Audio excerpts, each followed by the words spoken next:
Hello and welcome to I Can't Believe It's Not the Mouse, the podcast all about animation not made by the mouse. I'm your host, Octaviano, and this week I'm doing another episode focused on a show. Granted, this one is going to be focused on the entirety of the show since it's very short, only 4 episodes. They're each very short, so I'm just going to talk about it in general instead of doing it episode by episode or just a single episode, as I normally do when it comes to shows. And that show is the Netflix animation Pokemon Concierge. Ignore the iPad.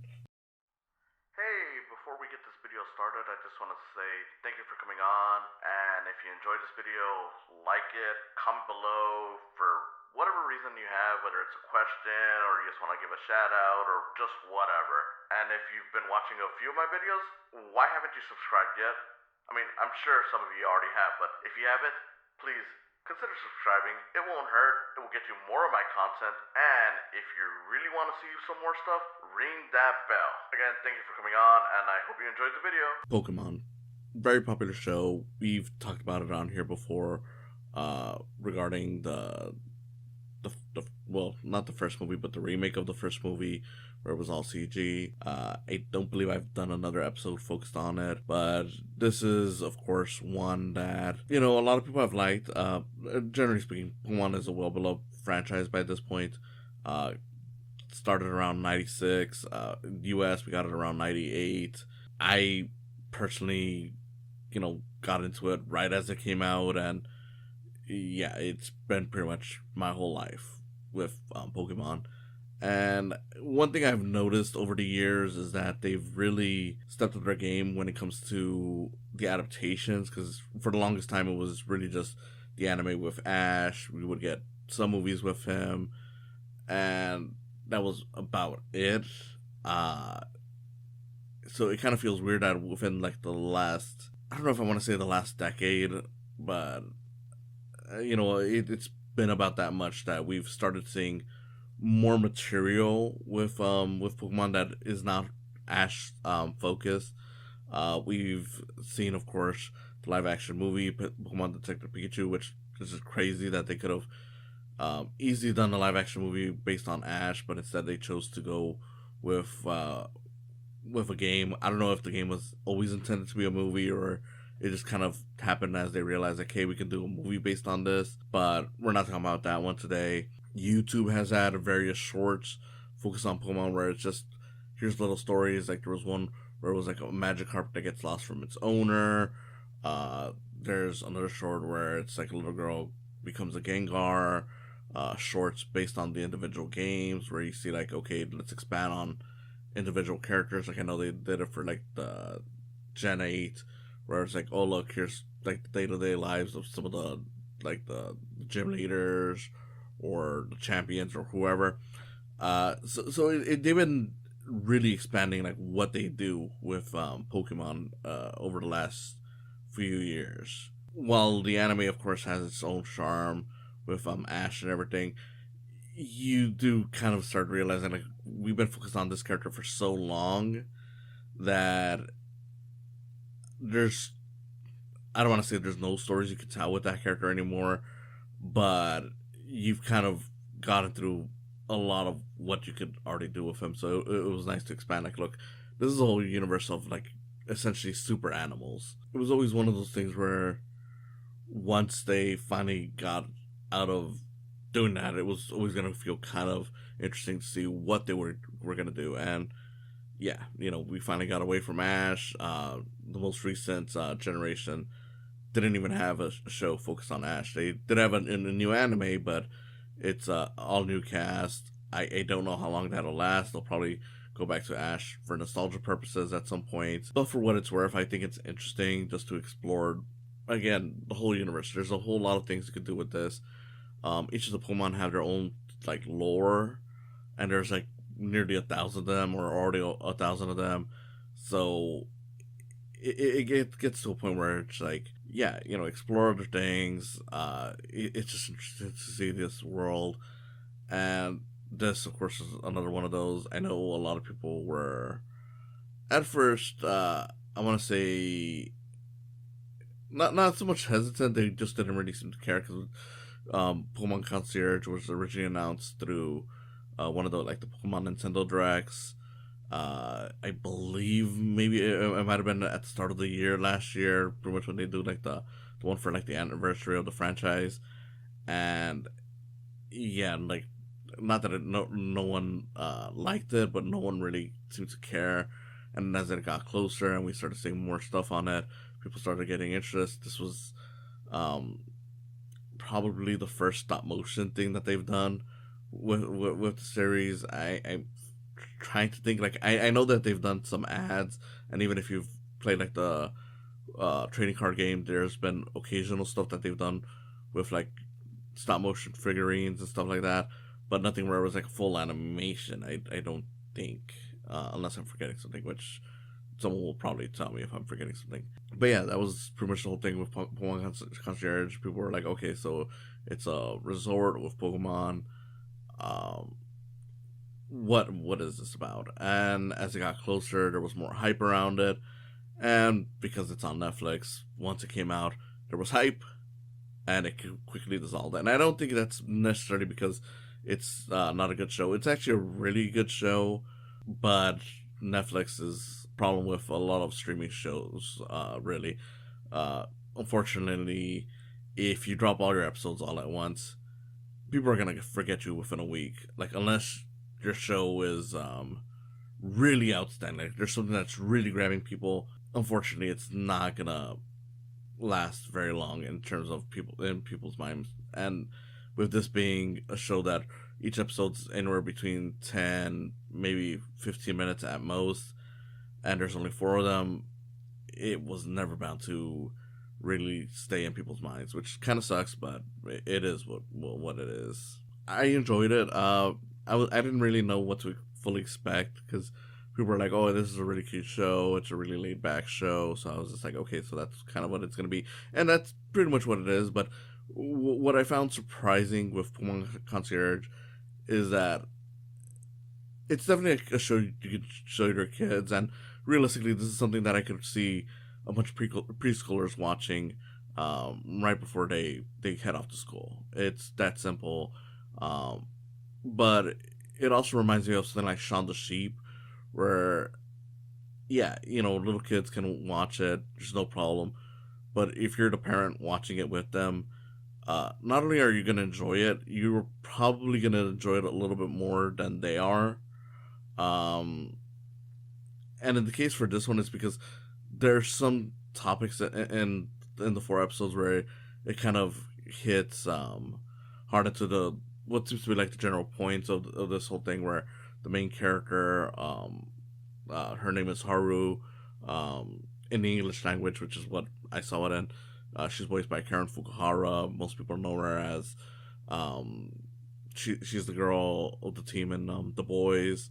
I believe her name was Kimiko. I'm blanking out a bit, but I know she was also in the 2016 Suicide Squad as Katana. Here, she's pretty much like this.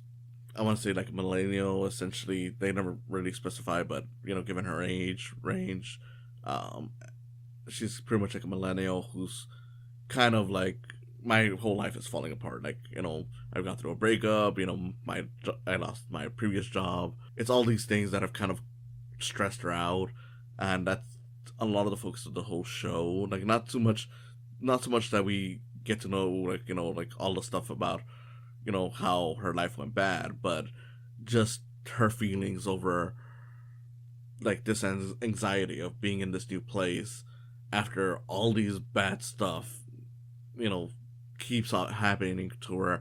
So it results in her basically struggling to feel like, okay, is she worth it? Is she gonna measure up being here? And that's generally what a lot of the show kind of revolves around. And yeah, it's great stuff. I do think that it helps the show become more relatable to a lot of audiences, because if it weren't for that aspect, I wouldn't say that the show was bad, but it would definitely be something where I'm like, okay, it's for kids, it's simple, it's fun. I'm not really going to be watching it, and I'm not going to be demanding for more, but because you have that aspect to it, I'm like, okay, it's relatable, it gives you basically more for you to root for these characters for, beyond just like, okay, they're cute and we want to see good things happen to cute characters. It actually makes you feel like, okay, I'm kind of emotionally invested into this. Like, it's simple, it's still very much in a preschool level, but it is something that makes me want better things for these characters. And like I said, it does make me want to see more for this show, because as far as we know at this point, this is all we're going to be getting out of this show, which would be a shame, because it's a really nice show. It's nicely animated. The characters are fun. Overall, it's really nice, but they haven't announced whether or not they're going to give it a second season, and there's no guarantee the Pokemon Company is going to want more out of it. I mean, I know that they do new stuff, like, like when it comes to like the shorts on YouTube every now and then, but I don't think they regularly continue on from very specific ideas and concepts when it comes to shows. Like, they did a few shorts for like Gen 8, and then here's some shorts for Gen 9. There's some shorts that are non-related to any of that, but they were done in different styles. So I don't know. I have no clue whether or not they have plans for more. And I do hope that by the time this video goes up, or maybe sometime afterwards, they announce something, because it was well liked. It's just, who knows realistically. Again, that's the problem with Netflix and streaming stuff in general. You drop it all at once, you're not guaranteed to get much attention. Because this was, I did hear a lot of people talking about it the first week. I mean, that's why I decided to give it a watch. But by the time I finished it with the second week, people were already pretty much moving on to the pretty much everything else.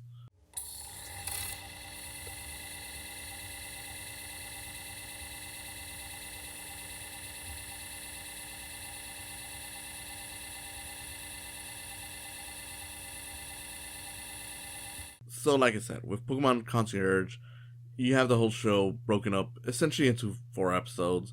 I wouldn't say that they all continue off of each other, but they all essentially build off of what the central theme seems to be, which is about accepting yourself and accepting life as it comes at you, regardless of all the hardships.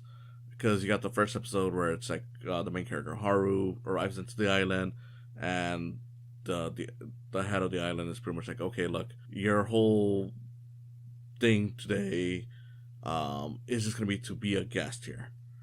That's essentially your test, so to speak, of working here, because you're gonna be the concierge, but I want you to be a guest today. And she's kind of freaking out, because she's like, oh, that's such a weird idea. Like, why would I be a guest? Like, maybe she's trying to trick me or something like that. She meets the other workers in the island, which you got like this laid back dude who focuses more on like exercises. You got this other girl there who essentially is like a part-time worker. I don't know if she had a very specific job other than just fixing up some stuff, but it didn't really feel like it was anything too specific from what I remember. But essentially, you get the general idea. Throughout it, there's a side like that's constantly looking but leaving, which that leads into the second episode, which is about Haru trying to befriend the Psyduck after she's told, like, hey, try to befriend one Pokemon that's around here, because the whole resort is pretty much like, okay, people come in, they have their Pokemon, but there's also Pokemon that just stick around there that are from the area, and they just like to relax, so they're considered guests as well. Cute. The Psyduck is constantly going there, but he's too shy, so it kind of mirrors Haru,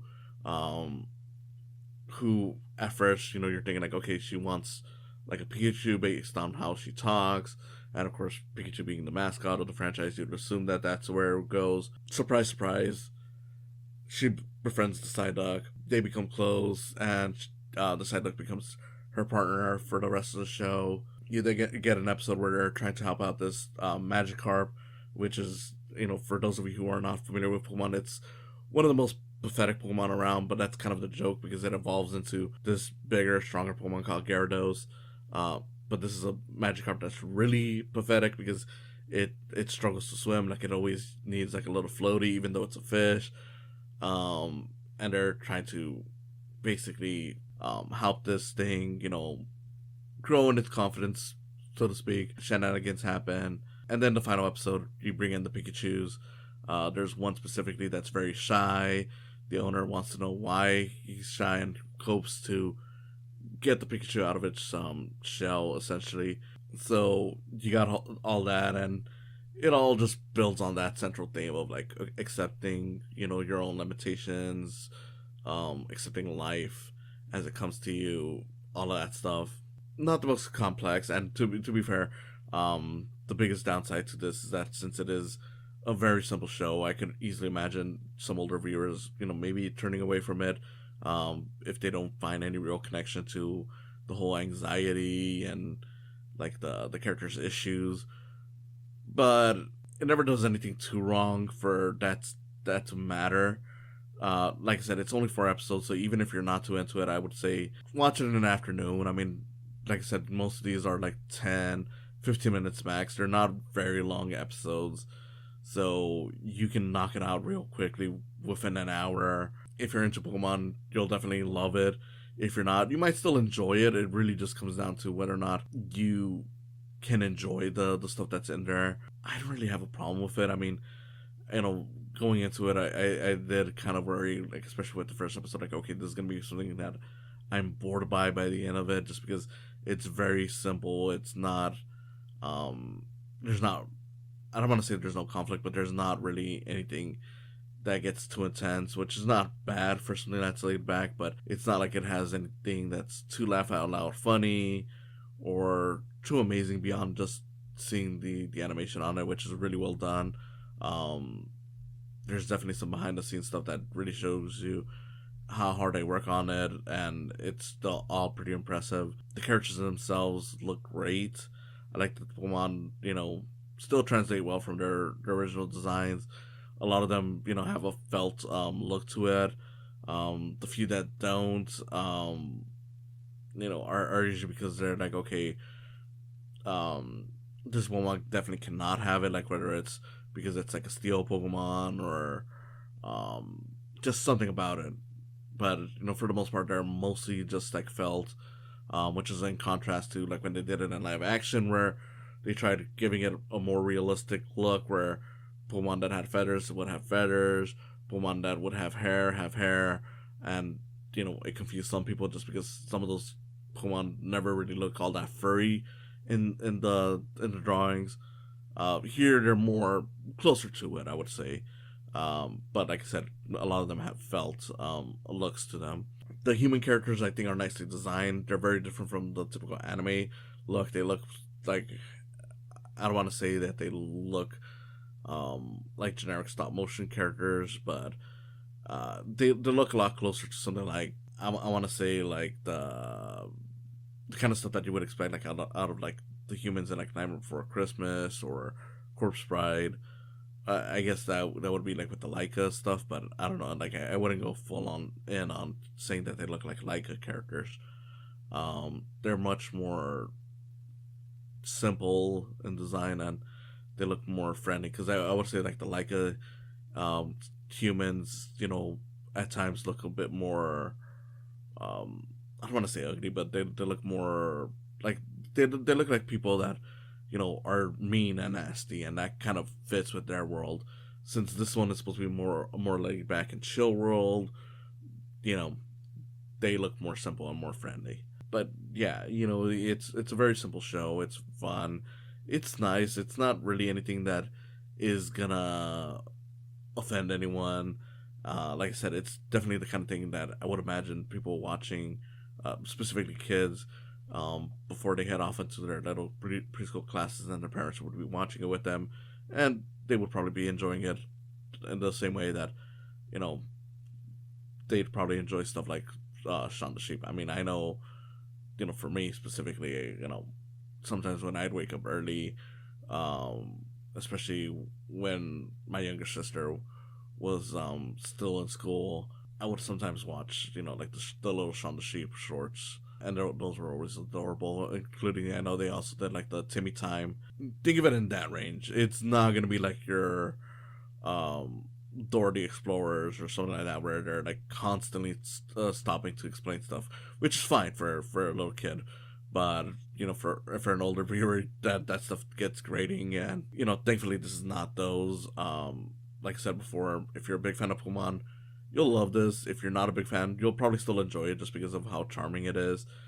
I personally just want more of it. I do hope they announce like season 2. I don't know if they necessarily need to expand on the season. Like if they want to just keep it at 4 episodes, each around 10 minutes, I wouldn't even mind, honestly. These are charming enough as they are.